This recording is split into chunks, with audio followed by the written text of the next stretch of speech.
This is pretty harrowing stuff. It's an 11-year-old girl whose father has just been taken away, she knows not where, by immigration authorities in America. She's called Magdalena Gomez Gregorio.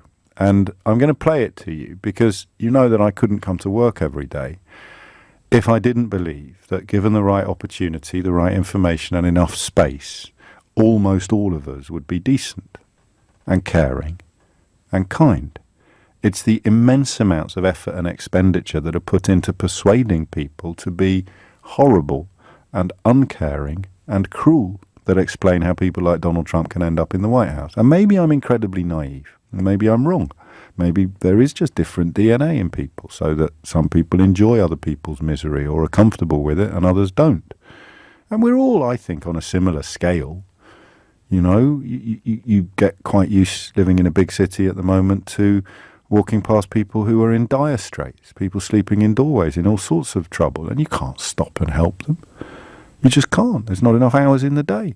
So you become a little bit more inured to suffering. You become a little bit, your skin grows another layer perhaps. It becomes a little thicker. But then there's the other stuff going on, the stuff that is fed to us. So I'm going to read you something from the Daily Mail in 1938, okay, which I just think is really interesting. And then I'm going to play you a little clip of an 11-year-old girl in America in 2019. And I'm just going to leave hanging over that juxtaposition the question of how does this sort of stuff happen. So this is the Mail in 38. The way stateless Jews from Germany are pouring in from every port of this country is becoming an outrage. I intend to enforce the law to the fullest. In these words, Mr. Herbert Metcalfe, the old street magistrate, yesterday referred to the number of aliens entering this country through the back door, a problem to which the Daily Mail has repeatedly pointed. The number of aliens entering this country can be seen by the number of prosecutions in recent months. It is very difficult for the alien to escape the increasing vigilance of the police and port authorities. Even if aliens manage to break through the defences, it is not long before they are caught and deported. Get very rose-tinted when we look back upon the Second World War and the events that led up to it, but the idea that in 1938 a major newspaper in this country could be condemning German Jews for fleeing Germany is quite salutary, isn't it? So how could readers of that newspaper then have been persuaded that these human beings, these people, were somehow subhuman? Answer, call them aliens. Or, in modern America, call them illegals.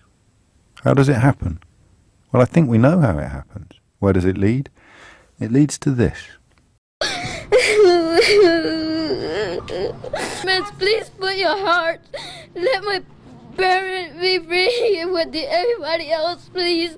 Don't leave the child with cryness and everything. My dad for me. My dad didn't do nothing. He's not a criminal. Except, of course, for Donald Trump fans, he is a criminal. He is an illegal alien. And where does that kind of language lead? Well, it leads, as we've just discovered, to German Jews being condemned for fleeing Nazi Germany. Just an interesting juxtaposition. I leave you to draw your own conclusions about it. But remember how powerful words can be and how much effort people who get paid to produce words are currently putting into poisoning you. What poster would you have put up, do you think, in order to point towards all the German Jews flooding into Britain in 1938? What would you have put on it? Alien invasion or breaking point?